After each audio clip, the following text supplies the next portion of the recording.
الله الرحمن الرحيم وإن تعجب فعجب قولهم إذا كنا ترابا أئنا لفي خلق جديد أولئك الذين كفروا بربهم أولئك الأغلال في أعناقهم أولئك أصحاب النار هم فيها خالدون ويستعجلونك بالسيئة قبل الحسنة وقد خلت من قبلهم المثلات وإن ربك لذو مغفرة للناس على ظلمهم وإن ربك لشديد العقاب ويقول الذين كفروا لولا أنزل عليه آية من ربه إنما أنت منذر ولكل قوم هاد الله يعلم ما تحمل كل أنثى وما تغيض الأرحام وما تزداد وكل شيء عنده بمقدار عالم الغيب والشهادة الكبير المتعال سواء منكم من أسر القول ومن جهر به ومن هو مستخف بالليل وسارب بالنهار. آج کا درس سورہ رعد کی آیت نمبر 5 سے شروع ہو رہا ہے. ان 3 آیتوں میں آیت نمبر 5, 6 اور 7 میں مشرکین کے کچھ اعتراضات کے جوابات اللہ رب العزت نے دیے ہیں. فرماتے ہیں وَإِن تَعْجَبْ فَعَجَبٌ قَوْلُهُمْ أَإِذَا كُنَّا تُرَابًا أَإِنَّا لَفِي خَلْقٍ جَدِيدٍ. اگر آپ کو تعجب ہوتا ہے کہ یہ لوگ ایمان نہیں لا رہے ہیں, یہ لوگ اللہ کو نہیں مانتے, اے نبی اگر آپ کو ان کافروں پر تعجب ہو رہا ہے تو ان پر سب سے زیادہ تعجب اس بات پر ہونا چاہیے کہ وہ کہتے ہیں اَإِذَا كُنَّا تُرَابًا أَإِنَّا لَفِي خَلْقٍ جَدِيدٍ, کہ جب ہم مٹی ہو جائیں گے تو کیا ہم دوبارہ پیدا ہوں گے, دوبارہ ہم کو نئی زندگی ملے گی. کافروں کی یہ بات سب سے زیادہ قابل تعجب ہے کہ وہ لوگ مرنے کے بعد کی زندگی کو بعث بعد الموت, مرنے کے بعد دوبارہ اٹھائے جانے کو نہیں مانتے. اوپر اللہ تعالیٰ نے اپنی قدرت کی کتنی باتیں بیان کی ہیں کہ اللہ ہی وہ ذات ہے جس نے آسمانوں کو بغیر ستون کے کھڑا کیا ہے, دن اور رات کا نظام چلاتا ہے, سورج اور چاند اللہ رب العزت کے حکم کے تابع ہیں. اللہ ہی نے زمین کو پھیلایا, پھر زمین سے مختلف قسم کی چیزیں اللہ رب العزت نکالتا ہے. ایک ہی پانی سے اتنے قسم کے پھل پھول, اتنے قسم کی کھیتیاں ہوتی ہیں, کتنے پھل ہیں, ہر ایک کا نقشہ الگ ہے, ہر ایک کا رنگ الگ ہے, ہر ایک کا مزہ الگ ہے. سب یسقا بماء واحد, ایک پانی سے سب کو سیراب کیا جاتا ہے. تو جس اللہ کے پاس اتنی قدرت ہے کہ وہ اتنے بڑے بڑے کام کر سکتا ہے, اتنے بڑے آسمان کو بغیر ستون کے کھڑا کر سکتا ہے, ایک پانی سے اتنی قسم کی چیزیں نکال سکتا ہے, تو اس کے لیے انسان کو دوبارہ زندہ کرنا کیا مشکل ہے. انسان کو پیدا کرنے کے بعد اب پھر مر جائے گا اور دوبارہ زندہ اللہ رب العزت کریں گے, تو یہ کیا مشکل ہے. جو اللہ رب العزت اتنے بڑے بڑے کام کر رہا ہے اپنی قدرت سے, تو انسان کو دوبارہ پیدا کر دینا کیا مشکل ہے.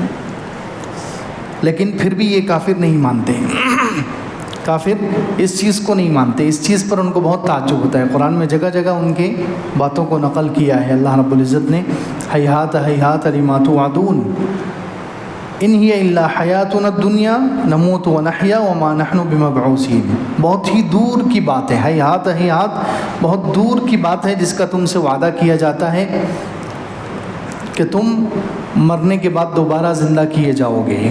تو کافر کہتے ہیں ان ہی الا حیاتنا الدنیا, ہماری تو یہی دنیا کی زندگی ہے, وما نحن بمبعوثین, ہمیں دوبارہ اٹھایا نہیں جائے گا.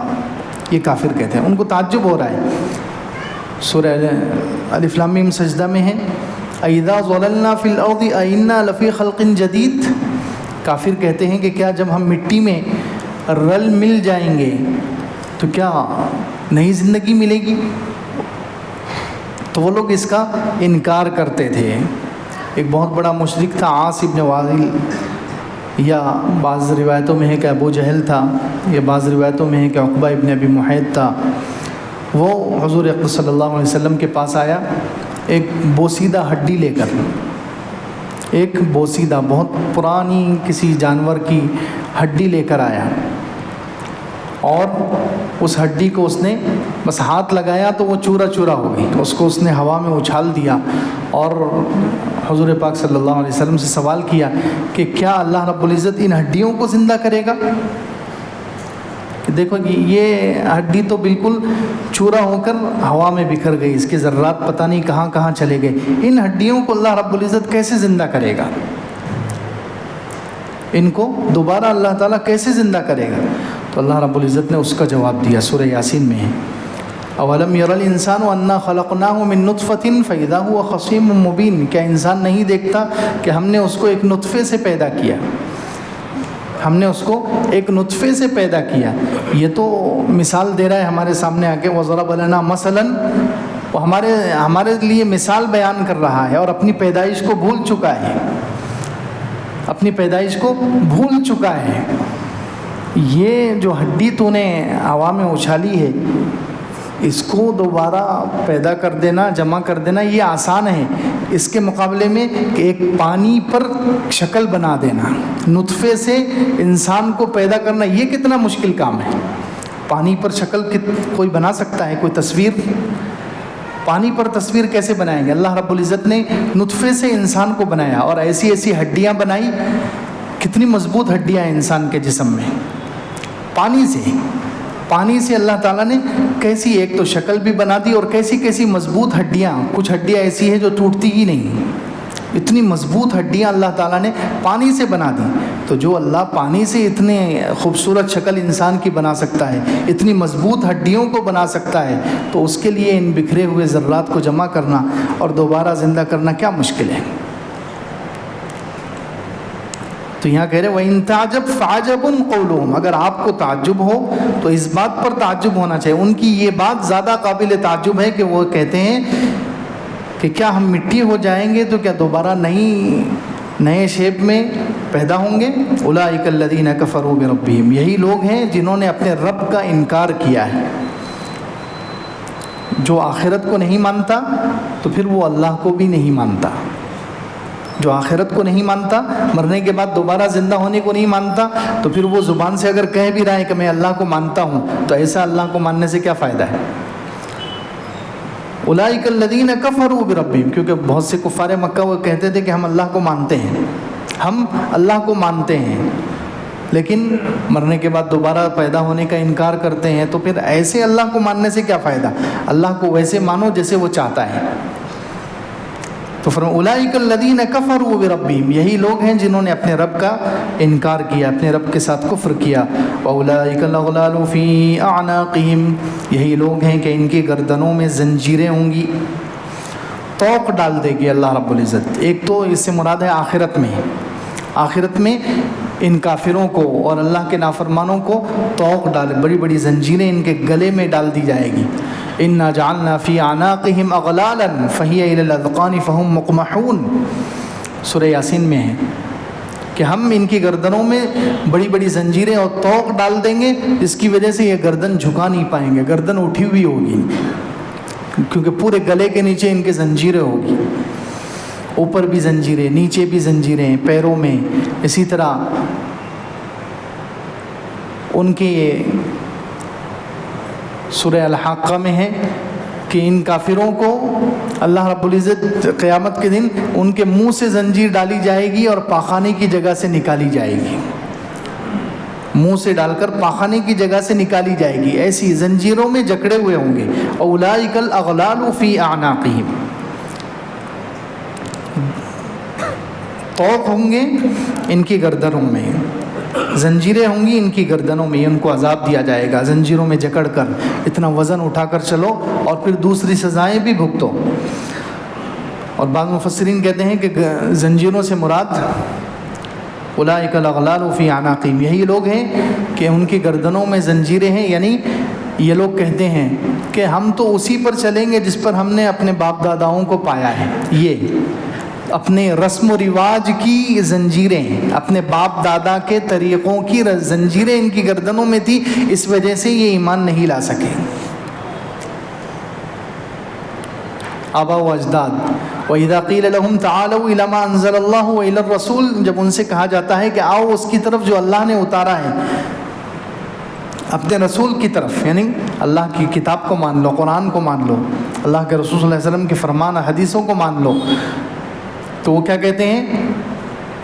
قالوا حسبنا ما وجدنا علیہ آباءنا، ہمارے لیے تو وہی کافی ہے جس پر ہم نے اپنے باپ داداؤں کو پایا ہے. یعنی ہم باپ دادا کے طریقوں پر ہی چلتے رہیں. کچھ لوگ ایسے رسم و رواج اور اپنے باپ دادا کے طریقوں کی زنجیریں اپنے گردنوں میں باندھ لیتے ہیں، بس وہ اس سے ہٹنا ہی نہیں چاہتے. دوسری جگہ ہے وَإِذَا قِيلَ لَهُمُ اتَّبِعُوا مَا أَنزَلَ اللَّهُ قَالُوا بَلْ نَتَّبِعُ مَا أَلْفَيْنَا عَلَيْهِ آبَاءَنَا، جب ان سے کہا جاتا ہے کہ اس کی اتباع کرو جو اللہ نے اتارا ہے، جو اللہ نے قرآن اتارا ہے، اللہ نے جو دین، اللہ نے جو وحی اتاری ہے، اس کے پیچھے چلو.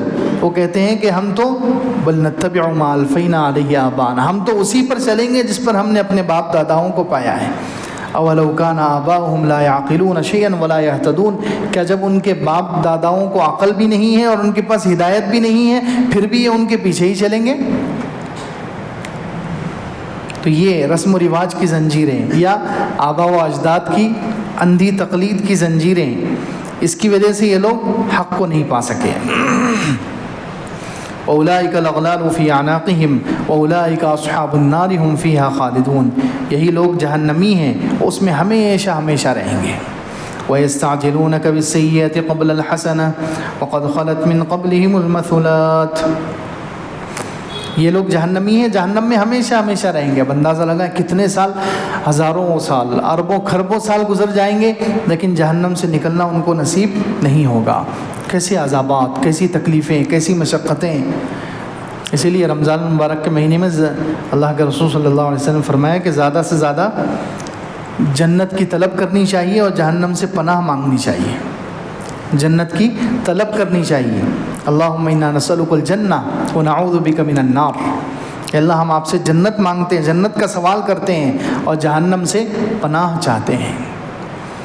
وَيَسْتَعْجِلُونَكَ بِالسَّيِّئَةِ قَبْلَ الْحَسَنَةِ وَقَدْ خَلَتْ مِنْ قَبْلِهِمُ الْمَثُلَاتُ.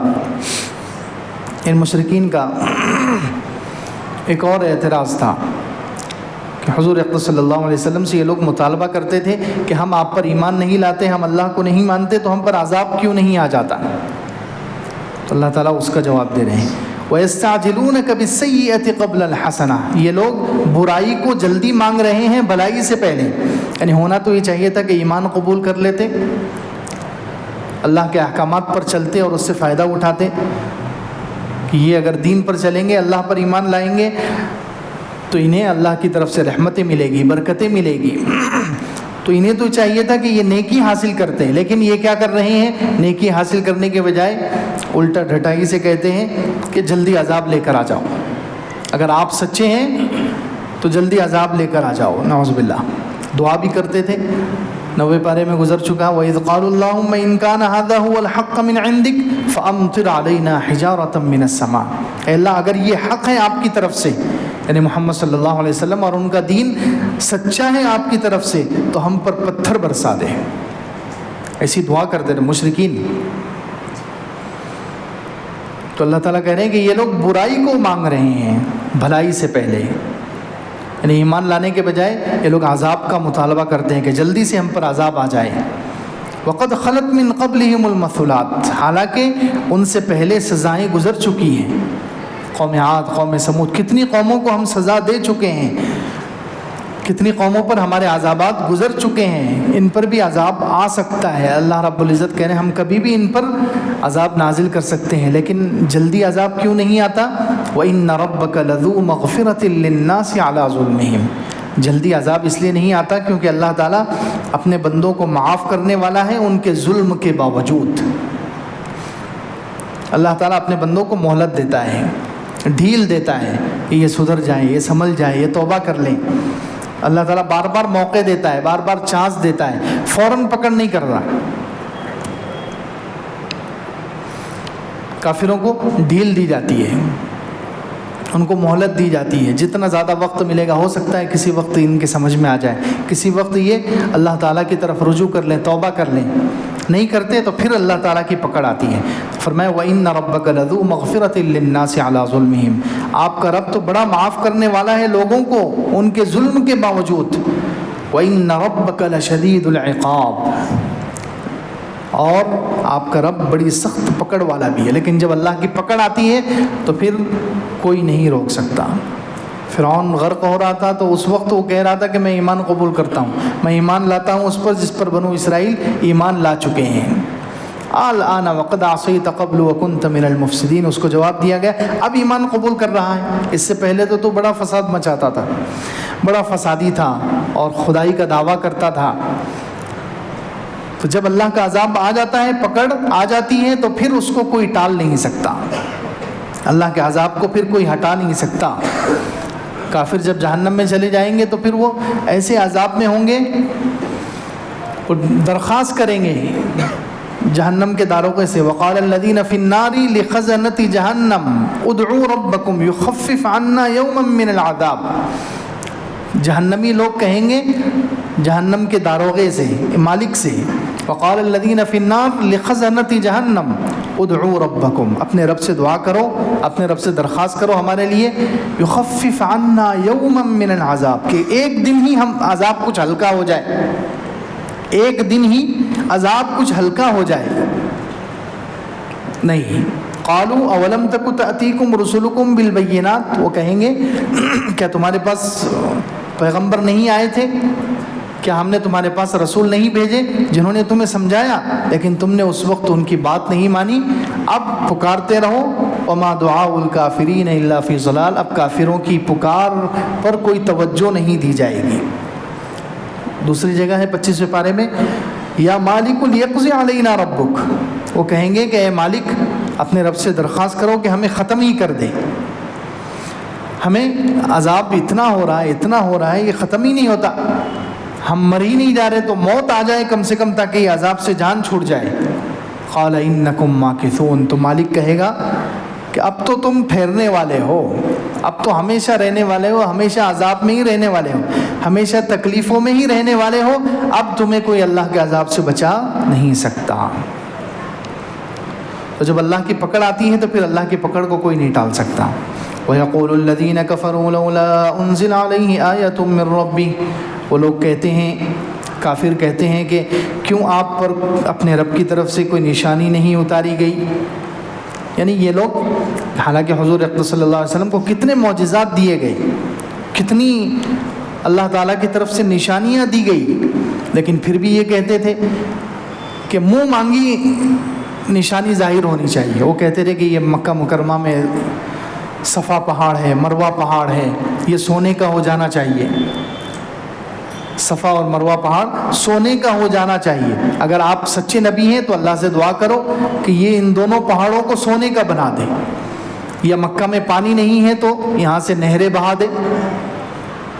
تو اللہ رب العزت اس کا جواب دے رہے ہیں، وَيَقُولُ الَّذِينَ كَفَرُوا لَوْلَا أُنزِلَ عَلَيْهِ آيَةٌ مِّن رَّبِّهِ، کافر کہتے ہیں کہ کیوں ان پر ان کے رب کی طرف سے وہ نشانی اتاری نہیں جا رہی جو ہم مانگتے ہیں، ہم جو مطالبہ کر رہے ہیں، ہم جو معجزہ اور جو کرشمہ ہم چاہتے ہیں وہ کیوں ظاہر نہیں ہو رہا، یہ پہاڑ سونے کے کیوں نہیں ہو جاتے، یہاں سے مکے میں نہریں کیوں نہیں بہتی تاکہ پانی کی کمی ختم ہو جائے اور یہاں باغات ہو ہرے بھرے، تو پھر ہم ایمان قبول کریں گے۔ یہ اللہ رب العزت کو تو معلوم ہے، اللہ رب العزت دل کے حال جانتا ہے۔ بعض لوگ سوال کرنے والے ہوتے ہیں، بعض لوگ سوال کرنے کے لیے آتے ہیں تو سوال کرنے کے الگ الگ مقصد ہوتے ہیں۔ کچھ لوگ سوال اس لیے کرنے کے لیے آتے ہیں کہ ان کو علم سیکھنا ہوتا ہے، کچھ لوگ اس لیے سوال کرتے ہیں کہ ان کو علم سیکھنا ہوتا ہے، مسئلہ معلوم نہیں ہے تو وہ مسئلہ معلوم کرنے کی نیت سے آتے ہیں کہ تاکہ عمل کریں۔ کچھ لوگ اس لیے سوال کرتے ہیں، کچھ لوگ اس لیے سوال کرتے ہیں کہ دیکھیں مولانا کتنے پانی میں ہیں، اس لیے سوال کرنے کے لیے آتے ہیں، مولانا کو چیک کرنے کے لیے آتے ہیں مولانا کتنے پانی میں ہیں۔ تو ان کا مقصد جو ہے اصلاح کرنا، عمل کرنا نہیں ہوتا، ان کا مقصد چیک کرنا ہوتا ہے یا ذلیل کرنا ہوتا ہے۔ کہ دیکھیں مولانا کو کتنا علم ہے. تو اللہ رب العزت کو تو معلوم تھا کہ مشرکین کیوں سوال کر رہے ہیں, سرکشی کی وجہ سے یہ سوال کر رہے ہیں, ان کا مقصد ایمان لانا نہیں تھا. اگر اللہ رب العزت وہ معجزہ ظاہر کر دیتے, صفا اور مروہ پہاڑ کو سونے کا بنا دیتے, تب بھی یہ لوگ ایمان لانے والے نہیں تھے. اللہ تعالیٰ کو معلوم تھا, اللہ تعالیٰ جانتے ہیں سرکش لوگ ہیں یہ جو مطالبہ کر رہے ہیں یہ ایسے ہی کر رہے ہیں. بعض لوگ ایسی سرکشی کی وجہ سے سوال کرتے ہیں. ایک ہندو پنڈت تھا مفتی محمود الحسن صاحب گنگوہی رحمۃ اللہ علیہ, جو دیوبند کے صدر مفتی تھے. ان کا ایک دوست تھا, ہندو تھا, پنڈت تھا وہ. تو وہ ایک مرتبہ ان سے سوال کرنے لگا, دوست تھا. تو اس نے سوال کیا کہ مفتی صاحب آپ بکری کھاتے ہیں, سور کیوں نہیں کھاتے؟ اس کا مقصد جو ہے اسلام کو نیچا دکھانا ہے, نعوذ باللہ. اس کا مقصد دین کو نیچا دکھانا ہے. وہ سرکشی کی وجہ سے سوال کر رہا ہے کہ آپ بکری کھاتے ہیں, سور کیوں نہیں کھاتے؟ بکری کے بھی 4 ٹانگ, سور کے بھی 4 ٹانگ, سیم ہے. اگر کھال نکال دو دونوں کی تو دونوں کے گوشت میں کچھ فرق بھی نظر نہیں آئے گا. کھال نکال دو اور لٹکا دو تو بکری کے گوشت میں اور خنزیر کے گوشت میں کیسے فرق سمجھ میں آئے گا؟ تو دونوں سیم ہے, دونوں جانور ہیں. تو آپ یہ کھاتے ہیں, یہ کیوں نہیں کھاتے؟ تو مفتی محمود الحسن صاحب گنگوہی رحمۃ اللہ علیہ سمجھ گئے کہ اس کا مقصد جو ہے بس مسلمانوں کو اور اسلام کو نیچا دکھانا ہے. تو انہوں نے اس سے کہا کہ پنڈت جی آپ کو ایک بات کہوں گا, برا نہیں لگنا چاہیے. کہا نہیں کہ اس نے کہا کہ مجھے کیوں برا لگے گا, برا تو آپ کو لگ رہا ہے. ابھی میں نے اتنا ہارڈ سوال کر دیا, میں نے اتنا مشکل سوال کر دیا کہ برا تو آپ کو لگ رہا ہے. کہا اچھا ٹھیک ہے. میں تو مفتی محمد صاحب گنگوہی رحمۃ اللہ نے اس سے سوال کیا, اچھا یہ بتاؤ آپ کی بیوی میں اور ماں میں کیا فرق ہے؟ بیوی میں اور ماں میں کیا فرق ہے؟ دیکھیے بیوی بھی ویسی ہی ہے, ماں بھی ویسی ہے, دونوں کو 2 ہاتھ, دونوں کو 2 ہاتھ, اس کو بھی 2 ہاتھ, اس کو بھی 2 ہاتھ, اس کو بھی 2 پیر, اس کو بھی 2 پیر. پھر بیوی تمہارے لیے کیوں حلال ہے اور ماں کیوں حرام ہے؟ خاموش. کتنا بہترین سوال کیا ہے. تم بیوی کو اپنے لیے حلال سمجھتے ہو, ماں کو کیوں حرام سمجھتے ہو؟ حالانکہ دونوں سیم ہیں, دونوں عورتیں ہیں, ماں بھی عورت ہے اور بیوی بھی عورت ہے. تو بیوی کو تم حلال سمجھ رہے ہو اپنے لیے, اس سے خواہش پوری کرنا جائز ہے تمہارے نزدیک, ماں سے کیوں نہیں؟ تو خاموش ہو گئے. یہ کچھ لوگ سرکشی کے لیے سوال کرتے ہیں تو ان کو ایسا ہی جواب دیا جاتا. تو یہاں سرکشی کی وجہ سے انہوں نے سوال کیا. ان کا مقصد ایمان لانا نہیں ہے, بس سرکشی ہے. کسی طریقے سے نعوذ باللہ حضور پاک صلی اللہ علیہ وسلم کو پریشان کیا جائے, آپ کو نعوذ باللہ نیچا دکھایا جائے, آپ کے دین کو نیچا بتایا جائے, یہ اس نیت سے سوال کر رہے ہیں. تو اللہ رب العزت نے کہا انما انت منذر ولکل قوم ہاد. آپ ان کو چھوڑیے, آپ کا کام لوگوں کو ڈرانا ہے, آپ ڈرانے والے. انما انت منذر ولکل قوم ہاد, آپ تو ڈرانے والے ہیں, آپ کا کام ڈرانا ہے. ہر ایک کو مطمئن کرنا, ہر ایک کو خوش کرنا, یہ آپ کا کام نہیں ہے. ہر کافر مطمئن ہو جائے, ہر ایک آپ سے خوش ہو جائے, یہ آپ کا مقصد نہیں. آپ کو ڈرانے کے لیے بھیجا گیا ہے. آپ اللہ کے احکامات پڑھ کر سنائیے اور ڈرائیے. انما انت منذر, آپ تو ڈرانے والے ہیں. وَلِكُلِّ قَوْمٍ ہاد, ہر قوم کے لیے کوئی ہدایت دینے والا ہوتا ہے, کوئی راہ بتانے والا. یعنی دنیا میں ہر قوم میں اللہ رب العزت نے کسی نبی کو بھیجا ہے یا نبی کے نائب کو بھیجا ہے. دنیا میں کوئی قوم ایسی نہیں ہے جہاں کوئی نبی نہ آیا ہو یا نبی کا نائب نہ آیا ہو. کسی نہ کسی کو اللہ رب العزت بھیجتے ہیں ہدایت کے لیے, سیدھا راستہ بتانے کے لیے. وَلِكُلِّ قَوْمٍ هَادٍ اللَّهُ يَعْلَمُ مَا تَحْمِلُ كُلُّ أُنثَىٰ وَمَا تَغِيضُ الْأَرْحَامُ وَمَا تَزْدَادُ وَكُلُّ شَيْءٍ عِندَهُ بِمِقْدَارٍ. اب پھر یہاں سے اللہ کی قدرت بیان ہو رہی ہے. پہلے بھی اللہ کی قدرت تھی, پھر 3 آیتوں میں کافروں کو جوابات دیے گئے. اب پھر دوبارہ اللہ رب العزت اپنی قدرت بیان کر رہے ہیں کہ رب کس کو ہونا چاہیے, معبود کیسا ہونا چاہیے, اللہ کیسا ہونا چاہیے, اس کا علم, اس کی قدرت کیسی ہو. اللہ رب العزت فرماتے ہیں اللہ یعلم ما تحمل کل انثیٰ, اللہ جانتا ہے. کتنا زبردست علم ہے اللہ تعالیٰ کا. اللہ جانتا ہے ما تحمل کل انثیٰ, ہر مادہ کے پیٹ میں کیا ہے, ہر مادہ جو اٹھائے ہوئے ہیں, ہر عام انسانوں کی مادہ, عورتوں کے پیٹ میں کیا ہے, یا جانور, جتنے قسم کے جانور ہیں, 4 پیروں پر چلنے والے, 2 پیروں پر چلنے والے, اڑنے والے, تیرنے والے, رینگنے والے, کتنی قسم کی مخلوقات ہیں, کتنے قسم کے جاندار ہیں. ہر جاندار مادہ کے پیٹ میں کیا ہے, حمل.